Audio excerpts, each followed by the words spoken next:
નમસ્કાર, હું મયંક અમીન આઈટીઆઈના ઈ-લર્નિંગ પ્રોગ્રામમાં આપ સૌનું હાર્દિક સ્વાગત કરું છું. આજે હું ઔદ્યોગિક તાલીમ સંસ્થાઓમાં ચાલતા સોલર ટેકનિશિયન ઇલેક્ટ્રિકલ ટ્રેડ અંતર્ગત આવતા ડિફરન્શિએટ એસી ડીસી સોલર પંપ અને રિક્વાયરમેન્ટ ફોર પીવી એના વિશે વિગતવાર માહિતી આપીશ.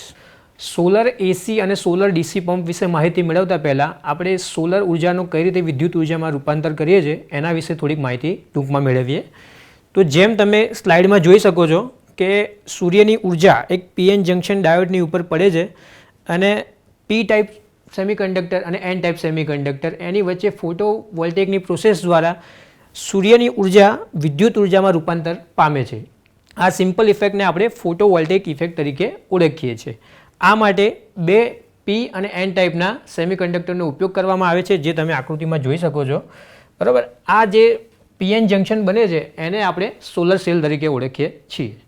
ફોટોવોલ્ટેઇક અસર, જેમ કે હમણાં આકૃતિમાં આપણે જોયું કે પીએન જંક્શન નામનું એક જોડાણ બનાવેલું હતું, જેની ઉપર જ્યારે સૂર્યની ઉર્જા પડે છે ત્યારે ફોટોવોલ્ટેઇકની પ્રોસેસ દ્વારા સૂર્યની ઉર્જા વિદ્યુત ઉર્જામાં રૂપાંતર પામે છે. જેમ અહીંયા બતાવ્યું છે કે પ્રકાશ એની સપાટી પર પડે છે, જ્યારે ઇલેક્ટ્રોન અને હોલની જોડી વચ્ચે ફોટોવોલ્ટેઇકની પ્રોસેસ થાય છે અને સૂર્યની ઉર્જા વિદ્યુત ઉર્જામાં રૂપાંતર પામે છે. આ પ્રોસેસમાં આપણે કોઈપણ પ્રકારના બાહ્ય વોલ્ટેજની જરૂર પડતી નથી. સોલર એનર્જી વિશે માહિતી મેળવતા પહેલાં આપણે સોલર સેલ શેમાંથી બને છે અને સોલર સેલ શું છે, સોલર મોડ્યુલ શું છે, સોલર પેનલ શું છે, સોલર એરે શું છે, એના વિશે આજે આપણે વિસ્તૃતમાં માહિતી મેળવીશું. તો આપણે સૌ જાણીએ છીએ કે સોલર સેલ એ સિલિકોનમાંથી બને છે. સિલિકા એટલે કે રેતી અને કાર્બનને ઉચ્ચ તાપમાને ગરમ કરવામાં આવે છે અને ગરમ કરીને એની સ્લાઇડો બનાવવામાં આવે છે કટ કરીને, જે દરેક સ્લાઇડ ઉપર પીએન જંક્શન પ્રોડ્યુસ કરવામાં આવે છે, એટલે કે પી ટાઈપનું મટીરિયલ અને એન ટાઈપનું મટીરિયલ, જેને આપણે શું તરીકે ઓળખીએ છીએ? સેલ, સોલર સેલ તરીકે ઓળખીએ છીએ.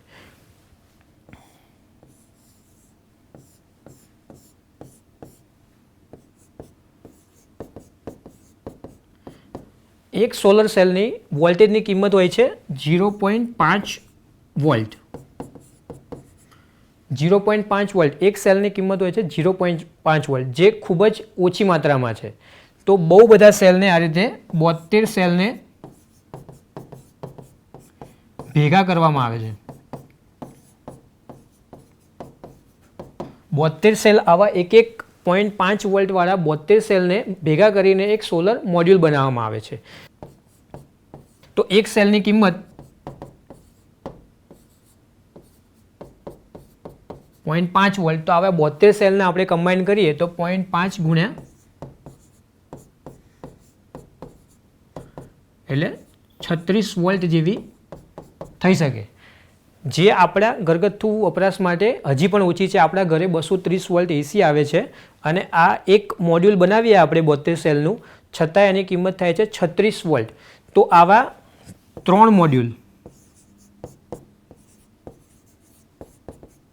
આવા 3 મોડ્યુલને ભેગા કરવામાં આવે છે. એક મોડ્યુલની કિંમત વોલ્ટેજની 36 છે, તો 3 મોડ્યુલ ભેગા કરીએ તો 36 ગુણ્યા 3 એટલે 108 વોલ્ટ પ્રોડ્યુસ થઈ શકે છે. તો આવા 3 મોડ્યુલ ભેગા કરીએ આપણે ત્યારે એને શું કહેવાય? એક સોલર પેનલ, જે આપણા ખેતીના ઉત્પાદનમાં પમ્પિંગ માટે કાં તો આપણા ઘરેલું ઉપયોગ માટે આપણે જે ધાબા પર ઇન્સ્ટોલ કરાવડાવીએ છીએ, એક પેનલની અંદર એવા કેટલા મોડ્યુલ હોય છે? 3 મોડ્યુલ હોય છે. તો આ ગણતરીના આધારે આપણે નક્કી કરી શકીએ છીએ કે આપણે કેટલા પીવીની જરૂર પડી શકે છે, આપણા વોલ્ટેજની રિક્વાયરમેન્ટ પ્રમાણે આપણે કેટલી પેનલ ધાબા પર કે આપણા ખેતીના કામગીરી માટે ઇન્સ્ટોલ કરવી પડી શકે છે. હવે આપણે જ્યારે ફોટોવોલ્ટેઇક પ્રોસેસ સમજી ચૂક્યા છીએ, તો આપણે સોલર એસી અને સોલર ડીસી પંપ વિશે વિગતવાર માહિતી મેળવીએ. સોલર પંપ શું છે? જેમ હમણાં આપણે જોયું કે ફોટોવોલ્ટેઇકની પ્રોસેસ દ્વારા સૂર્યની ઉર્જા વિદ્યુત ઉર્જામાં રૂપાંતર પામી, તો આ વિદ્યુત ઉર્જાનો ઉપયોગ કરી આપણે સોલર પંપ ચલાવીએ છીએ. તો જેમ લખ્યું છે કે સોલર પંપ સૂર્યપ્રકાશની વીજળી ઉત્પન્ન કરે છે અને પાણીને પમ્પિંગ કરે છે. એના ઉપયોગોની વાત કરીએ તો ખેતીની અંદર પમ્પિંગ માટે, ઘરેલું પાણી પુરવઠા માટે, પશુપાલન માટે અને બલ્કમાં પાણીને જમીનમાંથી ખેંચી લાવવા માટે ઉપયોગમાં લેવામાં આવે છે. જો સોલર પંપના પ્રકારો વિશે વાત કરીએ તો 2 પ્રકારના સોલર પંપ આવે છે, એસી સોલર પંપ અને ડીસી સોલર પંપ. એનું સિમ્પ્લિફિકેશન કરીએ તો એસી એટલે અલ્ટરનેટિંગ કરંટ પર ચાલતા પંપ અને ડીસી એટલે ડાયરેક્ટ કરંટ ઉપર ચાલતા પંપ. આપણે વર્કિંગ ડાયાગ્રામ વિશે થોડુંક વિસ્તૃતમાં માહિતી મેળવીએ.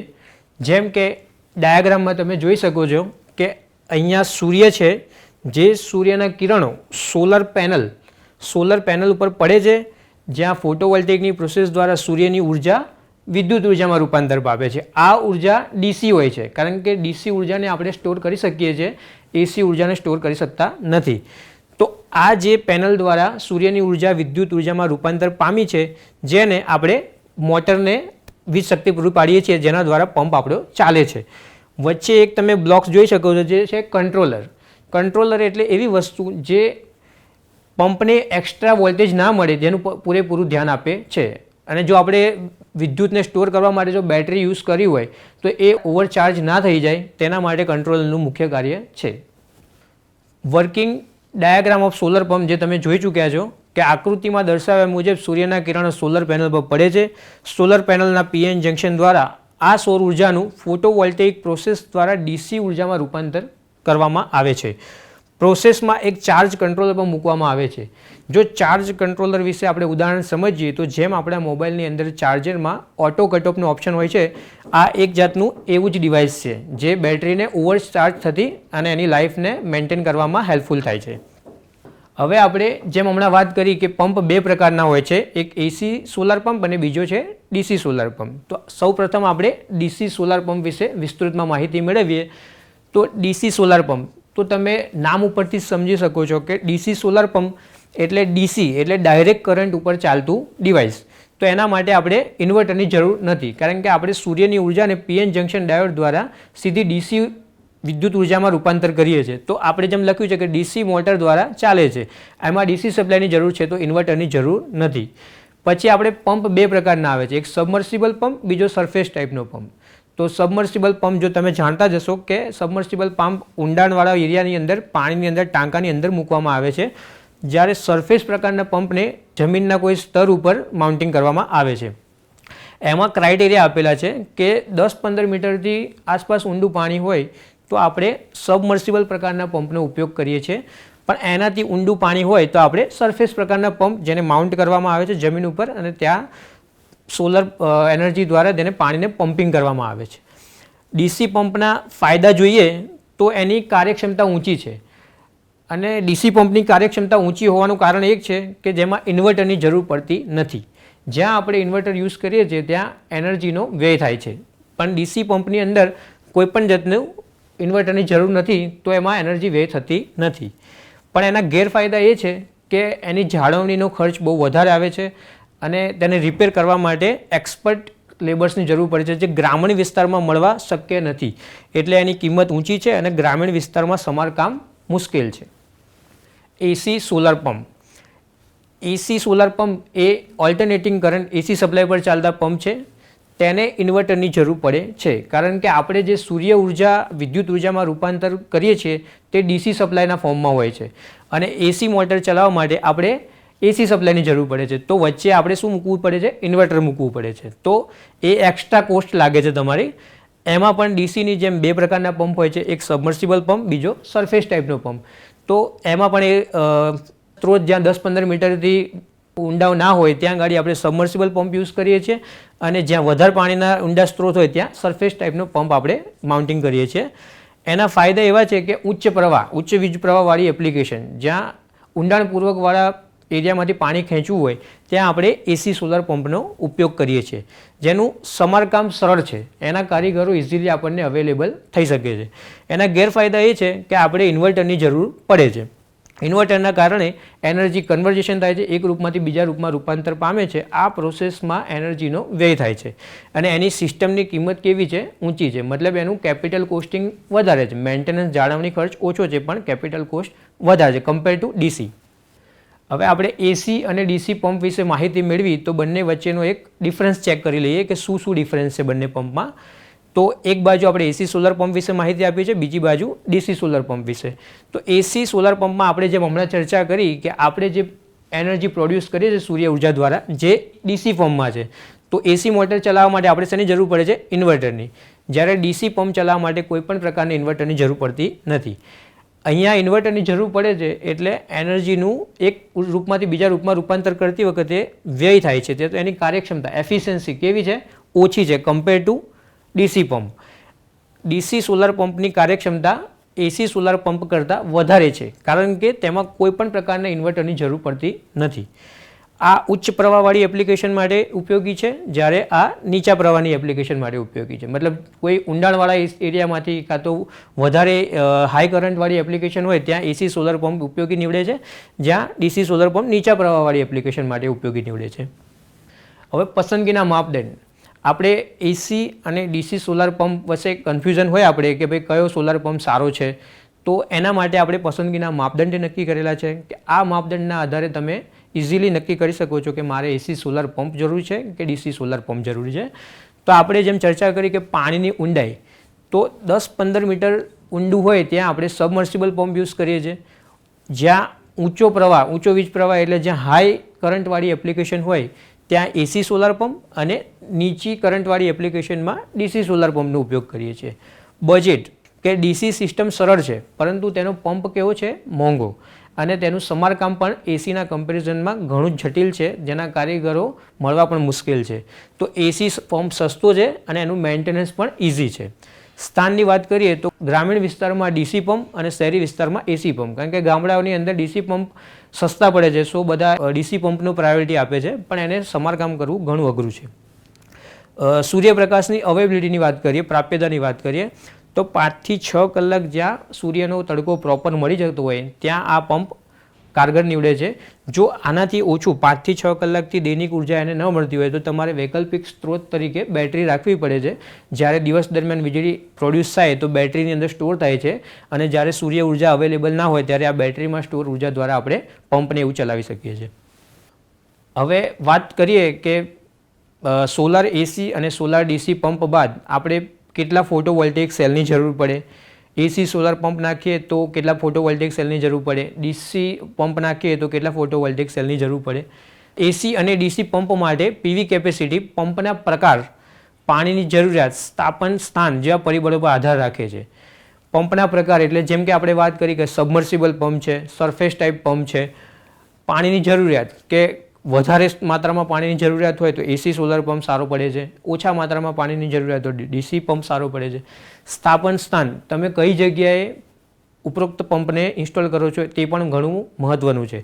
જેમ કે તમે ગામડાના એરિયામાં સ્થાપન કરો છો તો સ્ટાર્ટિંગનો કોસ્ટને મગજમાં રાખીને પંપ ઇન્સ્ટોલ કરો તો ડીસી પંપ મહત્ત્વનો છે. જો રિપેરિંગના પોઈન્ટ ઓફ વ્યૂ જોવો છો તો એસી સોલાર પંપ મહત્ત્વનો છે. સામાન્ય રીતે ડીસી પંપ ઓછા પીવી પેનલની જરૂર પડે છે, જેનું મુખ્ય કારણ એ છે કે ડીસીની અંદર કોઈપણ જાતનું એનર્જી કન્વર્ઝેશન થતું નથી, કારણ કે એમાં ઇન્વર્ટરની જરૂર પડતી નથી. ડીસી પંપ ઓછા પીવીની જરૂર પડે છે કારણ કે તેમાં કોઈપણ પ્રકારના ઇન્વર્ટરની જરૂર પડતી નથી. સો એની કાર્યક્ષમતા ઊંચી છે તો પીવી પેનલ પણ ઓછા જોઈએ છે. જ્યારે એસી પંપ માટે ઇન્વર્ટર અને વધુ પેનલની જરૂર પડે છે, કારણ કે ઉત્પન્ન થતી ઉર્જા ડીસી ફોર્મમાં છે અને આપણી મોટર એસી ફોર્મમાં છે, તો આપણે તેને એસીમાં કન્વર્ટ કરવી પડે છે. આ પ્રોસેસમાં વધુ પેનલની જરૂર પડે છે, કારણ કે ઉર્જાનો વ્યય વધુ માત્રામાં થાય છે. સોલર પેનલ, તો સોલર પેનલ શેમાંથી બનેલી હોય છે? તો સોલર પેનલ એ સિલિકોનમાંથી બનેલી હોય છે. સિલિકોનને બનાવવા માટે સૌથી પહેલાં સિલિકા અને કાર્બનને ખૂબ જ ઊંચા તાપમાને ગરમ કરવામાં આવે છે. તેની સ્લાઇસો કટ કરવામાં આવે છે. ગરમ કર્યા બાદ જે દરેક સ્લાઇસમાં એક પીએન જંક્શન ડાયોડનું ઉત્પાદન કરવામાં આવે છે. ક્ષમતા, તો પંપની શક્તિ પ્રમાણે, તો 1 એચપીની જો તમે પંપ ઇન્સ્ટોલ કરતા હોય તો તમારે 900 થી 1200 વોટ જેટલા પીવીની જરૂર પડી શકે છે. ચાર્જ કંટ્રોલર, જે હમણાં આપણે વર્કિંગ ડાયાગ્રામમાં ચેક કર્યું કે એક ચાર્જ કંટ્રોલર નામનું કોમ્પોનન્ટ લગાવવામાં આવે છે જે બેટરી અને પંપનું રક્ષણ કરે છે. ઇન્વર્ટર, તો એસી પંપ માટે પંપની શક્તિ સાથે મેચ થવું જોઈએ. સપોઝ 1 એચપીનો પંપ લગાવતા હોય તો 1 એચપી એટલે 746.6 વોટ, તો એના જેટલી કેપેસિટીનું તો પીવી તમારું હોવું જોઈએ. જો વધારે શક્તિની જરૂર હોય તો જેટલી પંપની કેપેસિટી છે એના કરતાં ડબલ કેપેસિટીનું તમારું પીવી હોવું જોઈએ. બેટરી વૈકલ્પિક યુઝ તરીકે, જેમ કે ઘણી એવી જગ્યાઓ છે જ્યાં તમને પૂરેપૂરા સમય દરમિયાન તમને સૂર્ય ઉર્જા મળતી નથી, તો એવી જગ્યાએ આપણે બેટરીને વૈકલ્પિક ઉર્જાના સ્ત્રોત તરીકે રાખીએ છીએ અને જે ઉર્જા સૂર્યની ડીસીમાં રૂપાંતર પામે છે જેને આપણે બેટરીમાં સ્ટોર કરીએ છીએ. માઉન્ટિંગ, તો ફિક્સ પ્રકારના માઉન્ટિંગ હોય છે કે કોઈ એક ફિક્સ જગ્યા પર એને ઇન્સ્ટોલ કરી દેવામાં આવે છે. ટ્રેકિંગ સિસ્ટમ એટલે એ રીતની સિસ્ટમ કે સોલરની પેનલ્સને એક જગ્યાએ લગાવવામાં આવે છે જે સૂર્યની ગતિ પ્રમાણે, સૂર્ય જે પ્રમાણે ફરે છે એ પ્રમાણે એ પણ પોતાની પોઝિશન બદલે છે. આ સિસ્ટમમાં આપણે સૂર્યની મેક્સિમમ ઉર્જાને યુટિલાઇઝ કરી શકીએ છીએ. ઉપરોક્ત લેસનમાંથી આપણે શું સારાંશ મેળવ્યો? તો એસી પંપ અને ડીસી પંપનો ડિફરન્સ આપણે જોયો કે કયા પંપ કઈ જગ્યા માટે સારો છે, કયા પંપનો ફાયદો શું છે, કયા પંપનો ગેરફાયદો શું છે. તો જો તમે ઉચ્ચ પ્રવાહવાળી અને શહેરી ઉપયોગમાં તમે કોઈ પંપનો ઉપયોગ કરવા માંગતા હોય તો એસી પંપ સારો પડે છે. જો ઉચ્ચ કાર્યક્ષમતાની વાત કરીએ, જ્યાં આપણે એફિશિયન્સી હાઈ જોતી હોય ત્યાં આપણે ડીસી પંપ સારો પડે છે. એનું જાળવણી ખર્ચ ઓછો છે, ખાલી મેન્ટેનન્સ ખર્ચ વધારે છે. ફોટોવોલ્ટેઇક સેલની આવશ્યકતાઓ, તો પેનલની ક્ષમતા એ પંપ ઉપર ડિપેન્ડ કરે છે. કેટલા એચપીનો પંપ છે, પાણીનું પમ્પિંગ કેટલા ઊંડાણથી કરવાનું છે, એ બધા માપદંડના આધારે આપણે પીવીની જરૂરિયાત નક્કી કરી શકીએ છીએ. ફાયદાઓની વાત કરીએ તો સૂર્ય ઉર્જા એ એવી ઉર્જા છે જે આપણને કોઈપણ જાતના ચાર્જ વગર, આપણને કોઈપણ જાતનો પૈસા ચૂકવ્યા વગર આપણને મળતી ઉર્જા છે, જે કોઈપણ જાતનું પ્રદૂષણ ફેલાવતી નથી. અને હાલની સમયમાં જોવામાં આવે તો ઉર્જાના વૈકલ્પિક સ્ત્રોત તરીકે સૂર્ય ઉર્જાનો બહોળા પ્રમાણે ઉપયોગમાં લેવામાં આવી રહ્યો છે. ઉપરોક્ત ટોપિકની ચર્ચા કર્યા બાદ આપણે મુદ્દાને લગતા થોડાક એમસીક્યુ વિશે ચર્ચા કરીએ. તો પ્રથમ એમસીક્યુ છે કે સૌર પંપમાં કયું વિદ્યુત પ્રવાહ વપરાય છે? Option A AC, option B DC, option C બંને, કે ઓપ્શન ડી કોઈ પણ નહીં. તો જેમ કે આપણે ઉપરની સ્લાઇડમાં ચર્ચા કરી કે આપણે સૂર્યની ઉર્જાને પીએન જંક્શનની પ્રોસેસ દ્વારા, ફોટોવોલ્ટેઇક પ્રોસેસ દ્વારા કયા રૂપમાં રૂપાંતરિત કરીએ છીએ? તો ડીસી. તો સાચો જવાબ આવશે direct current. MCQ number 2, DC સૌર પંપમાં કયા સાધનનો ઉપયોગ થાય છે? અગાઉ આપણે ચર્ચા કરી જેમ વિદ્યુત ઉર્જાને આપણે શેમાં કન્વર્ટ કરીએ છીએ? ડીસીમાં. ઠીક છે, તો ડીસીમાંથી કન્વર્ટ કરીને શેમાં કન્વર્ટ કરવી પડે? એસીમાં. એટલે આપણે શેનો યુઝ કરીએ છીએ? ઇન્વર્ટરનો યુઝ કરીએ છીએ.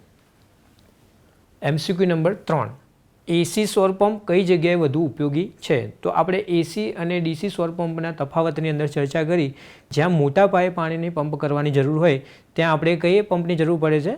જેનો આ સાચો આન્સર છે ઓપ્શન બી, જ્યાં મોટા પાયે પાણી પંપ કરવાની જરૂર હોય છે.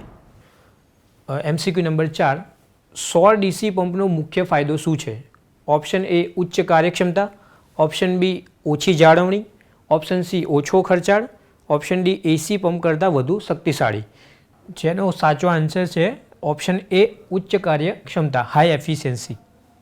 એમસીક્યુ નંબર 5, સૌર એસી પંપની સરખામણીમાં સૌર ડીસી પંપનો કયો ગેરફાયદો છે? તો ઓપ્શન એ છે વધુ જાળવણીની જરૂર પડે છે, ઓપ્શન બી ઉચ્ચ વોલ્ટેજની જરૂર પડે છે, ઓપ્શન સી પાવર નુકસાન વધુ થાય છે, ઓપ્શન ડી કાર્યક્ષમતા ઓછી હોય છે. આ એમસીક્યુનો સાચો આન્સર છે ઓપ્શન એ વધુ જાળવણીની જરૂર પડે છે. એમસીક્યુ નંબર 6, સૌર પંપમાં વપરાતું સૌર પેનલ શું ઉત્પન્ન કરે છે? જેનો સાચો આન્સર છે option B DC power, direct power. MCQ number 7, કયું સાધન સૌર ડીસી પંપને સૌર એસીમાં રૂપાંતરિત કરે છે? તો ઓપ્શન એ છે ઇન્વર્ટર, ઓપ્શન બી છે કન્વર્ટર, ઓપ્શન સી રેક્ટિફાયર અને ઓપ્શન ડી કંટ્રોલર.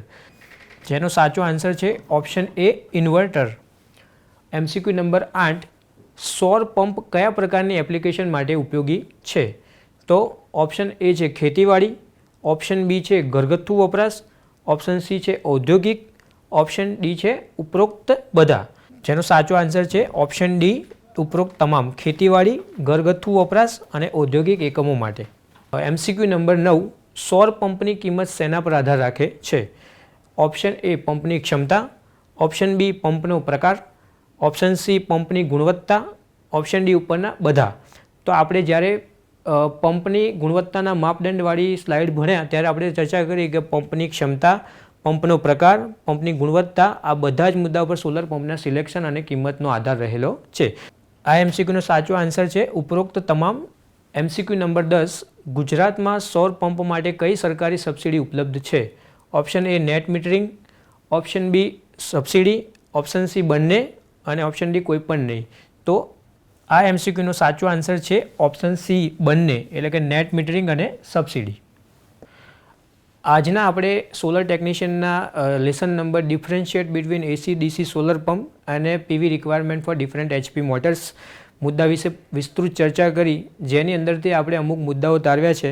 જેમ કે એસી ડીસી સોલર પંપ દરેકનો એક ફાયદો અને ગેરફાયદો છે. જેમ કે એસી સોલર પંપ સરળ રચના છે જેની, એનું હાઈ કરંટવાળી એપ્લિકેશનમાં ઉપયોગી છે, પણ તેનું કાર્યક્ષમતા કમ્પેર ટુ ડીસી ઓછી છે. જ્યારે ડીસી સોલર પંપની વાત કરીએ તો ડીસી સોલર પંપની કાર્યક્ષમતા વધુ છે compare two AC solar pump, પરંતુ તેના રિપેરિંગના કારીગરો મળવા મુશ્કેલ છે. તો દરેકના એક ફાયદો અને ગેરફાયદાની વાત કરી તો એસી સોલર પંપમાં ઇન્વર્ટરની જરૂર પડે છે, જેના કારણે તેની કાર્યક્ષમતામાં ફરક પડે છે. જ્યારે ડીસીમાં કોઈપણ જાતના ઇન્વર્ટરની જરૂર પડતી નથી, તો ડીસી સોલર પંપની કાર્યક્ષમતા એસી સોલર પંપ કરતાં વધુ છે. PV requirement different HP motors માટે આપણે ચર્ચા કરી કે એક એચપીના મોટર માટે 746.6 વોટ થાય છે, તો કેટલી પેનલની જરૂર પડશે જેના વિશે આપણે વિસ્તૃત માહિતી મેળવી. પાછળ આપણે 10 MCQ વિશે વિસ્તૃત માહિતી મેળવી. આશા રાખું છું કે ઉપરોક્ત ટોપિક દ્વારા તમે તમારા સોલર એનર્જી વિશેના જ્ઞાનમાં થોડો વધારો કર્યો હશે. આભાર.